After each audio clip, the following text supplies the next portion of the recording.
আশ্বিরের শারদ প্রাতে বেজে উঠেছে আলোকমঞ্জিত। ধরণীর বহিরাকাশে অন্তরিত মেঘমালা, প্রকৃতির অন্তরাকাশে জাগরিত জ্যোতির্ময়ী জগন্মাতার আগমন বার্তা।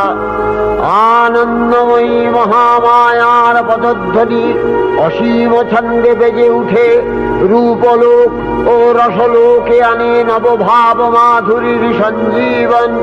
তাই আনন্দিতা শ্যামলী মাতৃকার চিন্ময়ীকে মৃন্ময়ীতে আবাহন। আজ চিৎশক্তি রূপিণী বিশ্বজননীর শারদশ্রী বিমণ্ডিতা প্রতিমা মন্দিরে মন্দিরে ধ্যান বোধি।